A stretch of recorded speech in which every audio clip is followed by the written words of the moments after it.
Praise the Lord. വേഗം വരുന്നവനായ നമ്മുടെ കർത്താവായ യേശുക്രിസ്തുവിൻ്റെ നാമത്തിൽ എൻ്റെ സ്നേഹവന്ദനങ്ങളെ ഞാൻ അറിയിക്കുന്നു.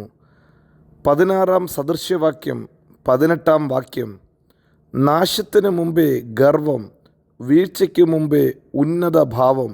ഹല്ലേലൂയ! വീഴ്ചയ്ക്ക് മുമ്പേ ഉന്നത ഭാവം, നിഗളഭാവം വീഴ്ചയ്ക്ക് കാരണമായി തീരും. അത് വീഴുന്നതിന് മുമ്പ് മനുഷ്യൻ അങ്ങനെ ഒരു സ്വഭാവത്തിലേക്ക് വരാൻ സാധ്യതയുണ്ട്. വേദപുസ്തകത്തിൽ പരിശുദ്ധാത്മാവ് നമ്മെ പഠിപ്പിക്കുന്ന ഏറ്റവും വലിയ സത്യവും അതാ. ദൈവത്തിൻ്റെ ബലമുള്ള കൈക്ക് കീഴെ നാം താണിരിക്കണം.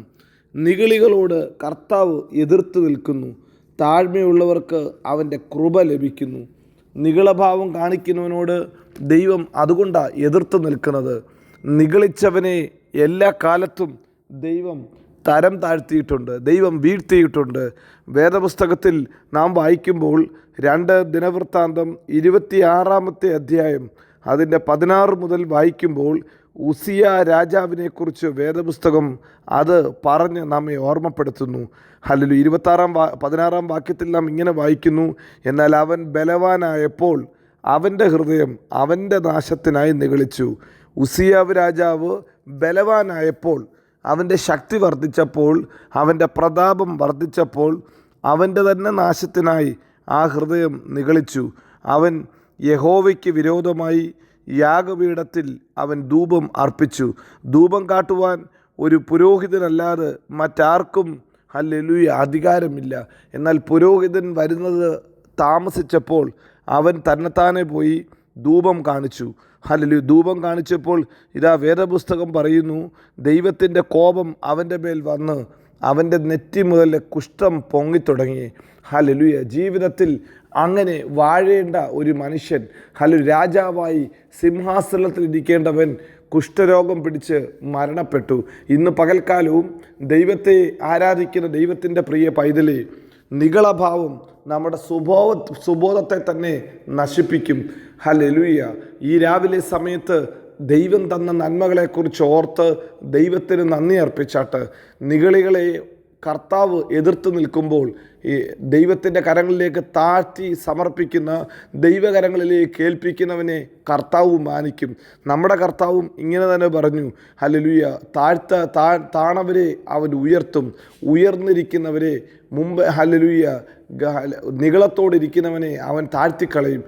ഇന്ന് രാവിലെ ജീവിതത്തിൽ എത്ര വലിയ ഉയർച്ച ലഭിച്ചാലും, എത്ര നന്മ ലഭിച്ചാലും അതിനകത്ത് നിഗളിക്കാതെ, അതിനകത്ത് പ്രശംസിക്കാതെ, വമ്പ് പറയാതെ ദൈവം തന്നു എന്ന് പറഞ്ഞ് ദൈവത്തെ മഹത്വപ്പെടുത്താൻ സാധിക്കണം. നിങ്ങൾക്കറിയാമല്ലോ, യാക്കോബിൻ്റെ ലേഖനത്തിലും ഹല്ലേലൂയ ഇങ്ങനെയാണ് കർത്താവ് പറഞ്ഞത്: നാം ഇന്ന പട്ടണത്തിൽ പോയി വ്യാപാരം ചെയ്ത് നമ്മൾ മടങ്ങി വരും എന്ന് പറയേണ്ട സ്ഥാനത്ത് നാം പറയണം, ദൈവം അനുവദിച്ചാൽ, ദൈവത്തിൻ്റെ കൃപയാൽ നാം ചെയ്യും എന്ന് പറയണം. ജീവിതത്തിൽ എന്തു പറഞ്ഞാലും ആ മഹത്വം ദൈവത്തിന് കൊടുക്കാൻ നമുക്ക് സാധിക്കുമെങ്കിൽ, ദൈവത്തോട് പറ്റിയിരിക്കാൻ സാധിക്കുമെങ്കിൽ നിശ്ചയമായി ദൈവം നമ്മുടെ അവസ്ഥകളെ ഉയർത്തും, നമ്മുടെ അവസ്ഥകളെ ദൈവം മാനിക്കും. നിഗളിച്ചിട്ട് പിശാചിന് വന്ന ശിക്ഷാവിധി നാം മറന്നു പോകരുത്. വേദപുസ്തകത്തിൽ അതൊരു ദൃഷ്ടാന്തമായി എഴുതി വെച്ചത് അതുകൊണ്ടത്രേ. അരുണോദയ പുത്രനായ ശുക്രൻ ഉന്നതത്തിൽ നിന്ന് താഴേക്ക് വീണതിൻ്റെ കാരണം നിഗളഭാവം അത്രേ. നിഗളികളോട് കർത്താവ് എതിർത്ത് നിൽക്കുന്നത്. ജീവിതത്തിൽ എത്ര ഉയർച്ച വന്നാലും, എത്ര പ്രശംസ ലഭിച്ചാലും ഇത് കർത്താവിൻ്റെ ദാനമെന്നല്ലാതെ മറ്റൊന്നും പറയാൻ ഒരു ദൈവ പൈതലിനില്ല. ഒരു ദൈവ പൈതൽ ഓരോ ചുവട് വെക്കുമ്പോഴും ഇത് കൃപ കൃപ കൃപ എന്ന് പറയാൻ സാധിക്കണം. സെരുബാബേലിൻ്റെ ജീവിത ചരിത്രം നമുക്ക് നന്നായിട്ടറിയാം. ആലയത്തിന് വേണ്ടി അടിസ്ഥാനമിട്ട കാലം മുതൽ അദ്ദേഹത്തിന് ഓരോ കല്ല് വെക്കുമ്പോഴും തൻ്റെ വായിൽ നിന്ന് വരുന്ന വേർഡ് കൃപ കൃപ കൃപ എന്ന. അതുകൊണ്ട് എന്താ സംഭവിച്ചത്?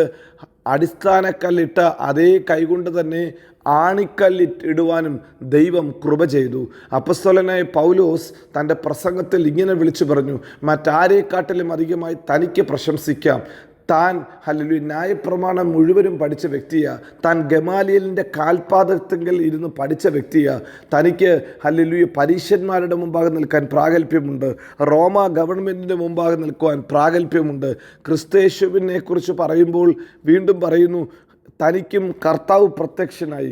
താൻ പഠിച്ചത് മുഴുവനും കർത്താവിൽ നിന്ന് നേരിട്ട തന്നോട് ദൈവം ഇടപെട്ട് കഴിഞ്ഞപ്പോൾ തനിക്ക് എല്ലാ അരുളിപ്പാടുകളും എല്ലാ വെളിപ്പാടുകളും കർത്താവിൽ നിന്നാണ് ലഭിച്ചത്.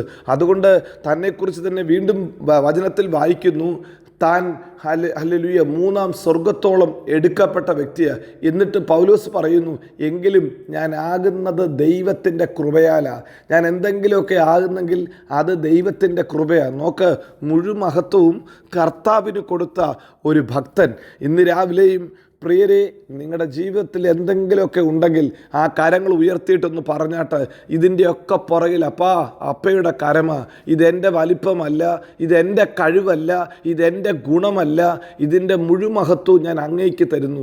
നെബൂഖദ്നേസർ രാജാവിനെ പോലെ എൻ്റെ കൈകൊണ്ട് നേടി, എൻ്റെ ബുദ്ധി കൊണ്ട് നേടി, എൻ്റെ ശക്തി കൊണ്ട് നേടി എന്ന് പറഞ്ഞ് നിഗളിക്കാൻ ഇടവരുത്താതെ ഓരോ ചുവടിലും പറഞ്ഞാട്ട്, ഇത് കർത്താവിൻ്റെ കൃപയാ, ഇത് കർത്താവ് അനുവദിച്ച് തന്നതാ, ഇത് കർത്താവിൻ്റെ സ്നേഹമാണ്.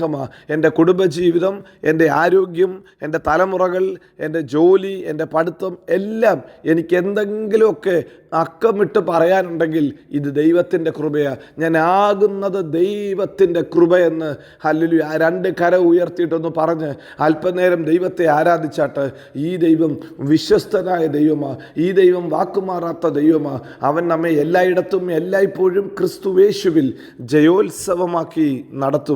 God bless you. Amin, Amin.